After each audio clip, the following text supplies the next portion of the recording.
ہندو بیٹی کی عزت بچانے کے لیے حضرت اورنگزیب رحمۃ اللہ تعالی علیہ نے اپنے مسلم سپہ سالار کو دی تھی دردناک اور عبرتناک سزائے موت۔ عظیم مغل شہنشاہ حضرت اورنگزیب رحمۃ اللہ تعالی علیہ کی حکومت میں کاشی بنارس کے ایک پنڈت کی لڑکی تھی جس کا نام شکنتلا تھا، اور اس لڑکی کو ایک مسلم سپہ سالار نے اپنی ہوس کا شکار بنانا چاہا، اور شکنتلا کے باپ سے کہا کہ اپنی بیٹی کو سجا کر 7 دن کے اندر اندر میرے محل میں پہنچا دینا۔ یہ ہے حضرت اورنگزیب رحمۃ اللہ تعالی علیہ کا انصاف۔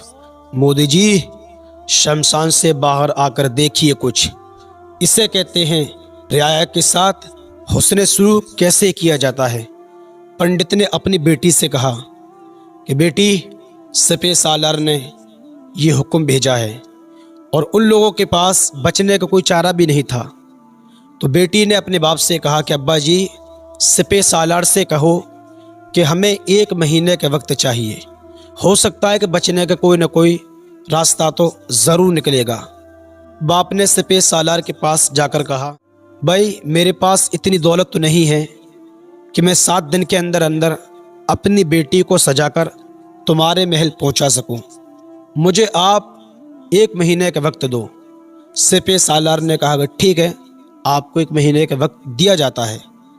سپہ سالار نے کہا کہ ٹھیک 1 مہینے کے بعد اپنی بیٹی کو سجا کر میرے محل پہنچا دینا۔ پنڈت نے اپنی بیٹی سے کہا کہ بیٹی، وقت تو مل گیا ہے، اب ہمیں کرنا کیا ہے؟ اب بیٹی نے مغل شہزادے کا لباس پہنا اور پہننے کے بعد اپنی سواری پر سوار ہو کر دہلی کی طرف روانہ ہو گئی۔ کچھ دن کے بعد دہلی پہنچتی ہے، اور وہ دن جمعہ کا دن تھا۔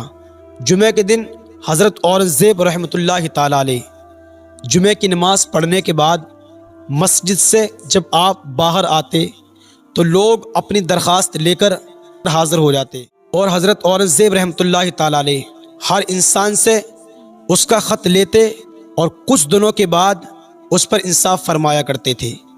اسی قطار میں شکنتلا بھی کھڑی تھی، اس امید کے ساتھ کہ آج مجھے بھی انصاف ملے گا۔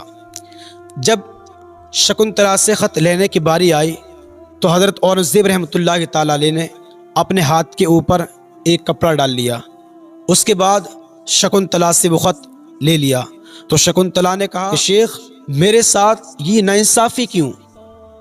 سب سے آپ نے براہ راست اپنے ہاتھ سے خط لیا ہے، اور جب میری باری آئی تب آپ اپنے ہاتھ کے اوپر کپڑا رکھ کر میرے ہاتھ سے خط لیتے ہیں، ایسا میرے ساتھ کیوں؟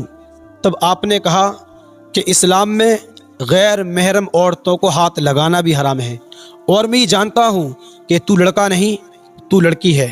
اس کے بعد شکنتلا بادشاہ کے محل میں کچھ دن تک ٹھہری رہی اور بادشاہ کو اپنی فریاد سنائی۔ تو بادشاہ حضرت اورنگزیب رحمۃ اللہ تعالی علیہ نے اس سے کہا، بیٹی اب تو اپنے گھر لوٹ جا، تیری ڈولی سپہ سالار کے یہاں پہنچے گی، اور وہ بھی اپنے وقت پر۔ جب شکنتلا نے بادشاہ کے منہ سے جملہ سنا تو وہ سوچ میں پڑ گئی۔ وہ یہ سوچنے لگی کہ بھائی یہ میرے ساتھ کیا ہو رہا ہے؟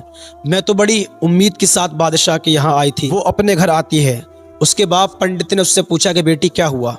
تو بیٹی نے کہا کہ ابا جی، میں ہندوستان کے بادشاہ کے پاس گئی تھی اس امید کے ساتھ کہ میرے ساتھ انصاف ہوگا، لیکن انہوں نے بھی یہی کہا کہ تیری ڈولی پہنچے گی وقت پر سپہ سالار کے گھر۔ وہ کہتی ہے کہ ابا جی، ابھی میرے دل میں ایک امید کی کرن ہے۔ باپ نے کہا بیٹا وہ کیا؟ تو وہ کہتی ہے کہ ابا جی، جتنے دن میں بادشاہ کے محل میں ٹھہری تھی، بادشاہ نے مجھے 15 مرتبہ بیٹی کہہ کر پکارا تھا، اور یہ میرا یقین کہتا ہے کہ ایک باپ اپنی بیٹی کی عزت کو نیلام نہیں ہونے دے گا۔ پھر وہ دن بھی آیا جس دن شکنتلا کی ڈولی سج دھج کر سپہ سالار کے یہاں پہنچی۔ جب سپہ سالار نے ڈولی کو دیکھا تو وہ خوش ہو گیا، اور اس کی خوشی کا کوئی ٹھکانہ نہیں تھا۔ اس نے خوشی کے ساتھ فقیروں کو پیسے لٹانا شروع کر دیا۔ جب وہ فقیروں کو پیسے لٹا رہا تھا تو اسی قطار میں ایک کمبل پوش فقیر جس نے اپنے سارے چہرے کے اوپر کمبل اوڑھا ہوا تھا وہ آیا اور کہتا ہے کہ اے سپہ سالار، میں ایسا ویسا فقیر نہیں ہوں، میں کسی اور کے ہاتھ سے دان نہیں لوں گا، مجھے اگر دان چاہیے تو وہ تیرے ہاتھ سے چاہیے۔ سپہ سالار آگے بڑھتا ہے اور حضرت اورنگزیب رحمۃ اللہ تعالیٰ علیہ کو دان دینے لگتا ہے۔ جب وہ دان دے رہا تھا تب آپ نے اپنے چہرے سے کمبل کو ہٹایا، اور جب سپہ سالار نے دیکھا تو وہ ہکا بکا رہ گیا۔ اس کمبل کے اندر کوئی فقیر نہیں تھا، کوئی غریب نہیں تھا، بلکہ اس کمبل کے اندر وقت کا بادشاہ حضرت اورنگزیب رحمۃ اللہ تعالیٰ علیہ تھے۔ جب اس نے یہ دیکھا تو وہ حیرت کے دریا میں ڈوب گیا۔ تب حضرت اورنگزیب رحمۃ اللہ تعالیٰ علیہ نے کہا کہ سپہ سالار، تیرا ایک پنڈت کی لڑکی کی عزت پر ہاتھ ڈالنا مسلمان حکومت کو داغ لگا سکتا ہے، اور میں ایسا اپنے دور حکومت میں کبھی نہیں ہونے دوں گا۔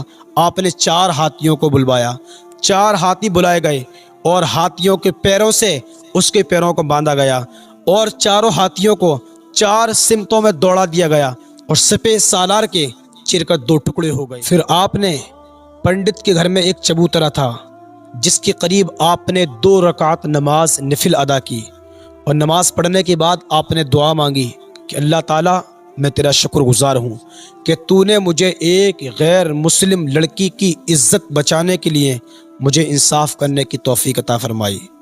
تب آپ نے بیٹی سے کہا کہ بیٹی، ایک گلاس پانی پلا۔ وہ لڑکی پانی لے کر آئی۔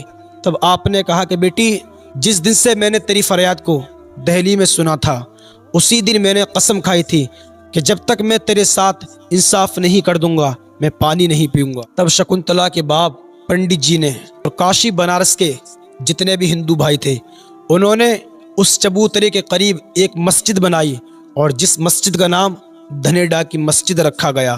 آج بھی وہ مسجد وہاں موجود ہے، اور پنڈتوں نے اعلان کیا کہ حضرت اورنگزیب رحمۃ اللہ تعالیٰ علیہ کے انصاف کرنے کی خوشی میں یہ ہماری طرف سے اجر ہے، اور جو سپہ سالار کو جو سزا دی گئی وہ انصاف ایک سونے کے تخت پر لکھا گیا تھا، اور وہ آج بھی دھنیڈا کی مسجد کے اندر موجود ہے۔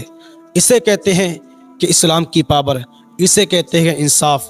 یہ ایک ایسی تاریخ ہے جسے پنوں سے تو مٹا دیا گیا ہے، لیکن منصفانہ اور حق پرست لوگوں کے دلوں سے خواہ وہ کسی بھی قوم کا انسان ہو مٹایا نہیں جا سکتا، اور قیامت تک انشاءاللہ مٹایا نہیں جا سکے گا۔